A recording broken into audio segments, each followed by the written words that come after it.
नमस्कार दोस्तों। आइए अब चलते हैं हम कॉस्ट शीट के क्वेश्चन नंबर 7 पर। ये क्वेश्चन भी बहुत ही बढ़िया क्वेश्चन है क्योंकि इसके अंदर हमें अलग अलग तरह की आइटम्स देखने को मिलेंगे। आइए सबसे पहले देख लेते हैं कि क्वेश्चन नंबर 7 क्या कहता है। देखिए, ये ओपनिंग स्टॉक दिए हुए हैं रॉ मटेरियल और फिनिश गुड्स के, ये सब अमाउंट्स हैं। फिर क्लोजिंग स्टॉक भी दिया है रॉ मटेरियल और फिनिश्ड स्टॉक्स के। तो रॉ मटेरियल फिनिश्ड स्टॉक्स इन दोनों के हमारे को ओपनिंग और क्लोजिंग दिया।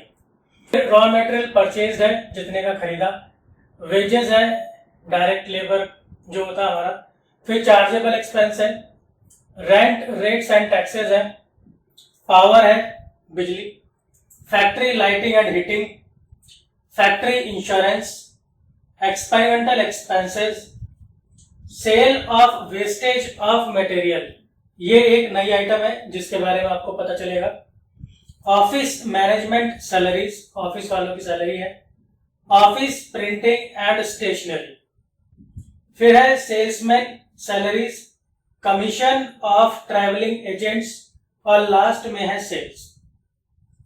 तो ये हमारा एक क्वेश्चन है, ये एक अच्छा क्वेश्चन है हमारे पास।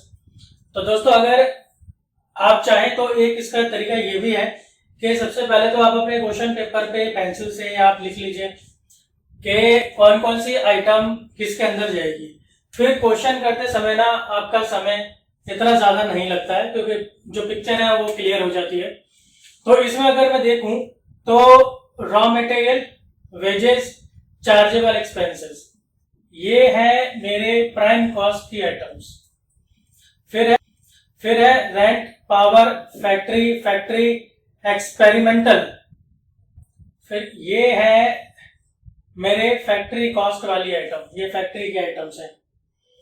फिर sale of wastage of material, तो ये भी जो है वो प्राइम कॉस्ट के अंदर ही काम आएगी, इसको मैं प्राइम कॉस्ट कर देता हूं।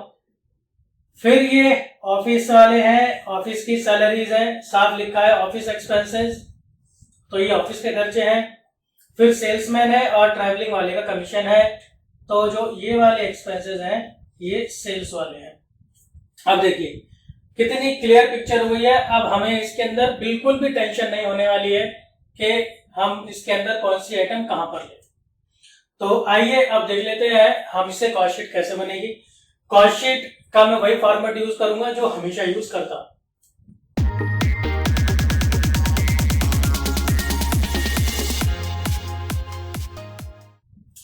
देखिए सबसे पहले तो जैसे मैंने कहा 3 एलिमेंट होते हैं आपके प्राइम कॉस्ट में, जिसके अंदर होता है हमारे पास मटेरियल, डायरेक्ट लेबर और डायरेक्ट एक्सपेंसेस।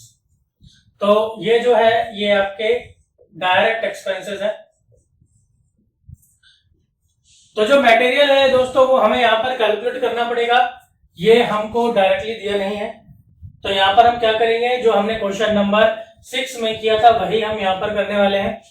सबसे पहले opening stock of raw material, opening stock ये रहे और इसमें रॉ मटेरियल का ओपनिंग स्टॉक ये रहा 5,000 रुपए। फिर हम इसमें ऐड करते हैं रॉ मटेरियल की परचेज, और रॉ मटेरियल परचेज किया है 50,000 का, वो आ गया।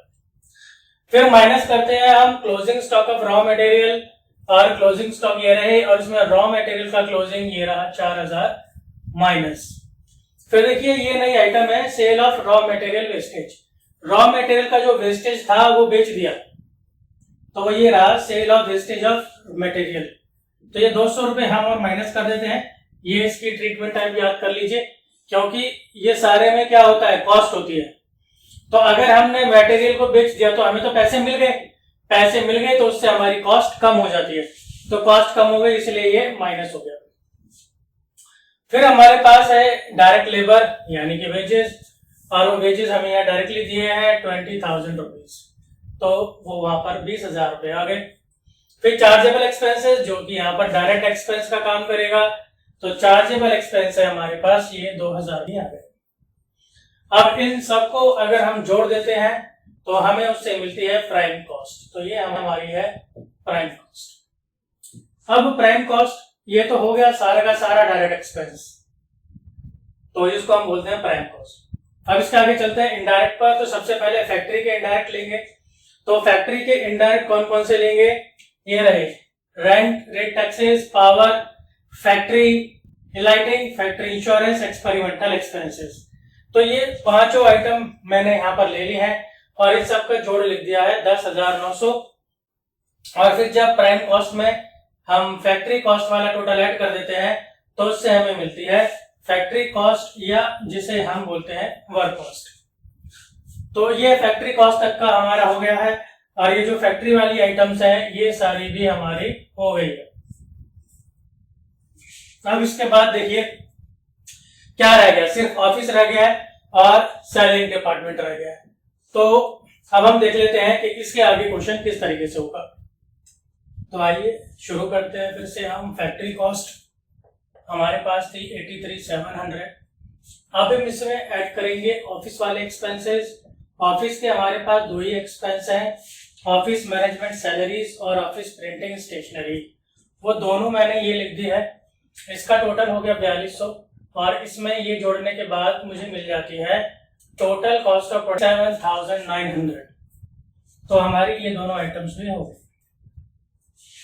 अब इसके बाद फॉर्मेट के अकॉर्डिंग हम ऐड करते हैं फिनिश गुड का ओपनिंग स्टॉक माइनस करते हैं फिनिश गुड का क्लोजिंग स्टॉक। तो ओपनिंग स्टॉक फिनिश गुड का हमें यहां से ये मिल गया 4,000 और क्लोजिंग स्टॉक फिनिश गुड का हमें ये मिल गया 5,000। तो ये दोनों मैंने लिख दिए, ये माइनस में हो रहा है, ब्रैकेट में है। इसे करने के बाद मुझे मिलेगा 1,000 नेगेटिव ये ब्रैकेट में।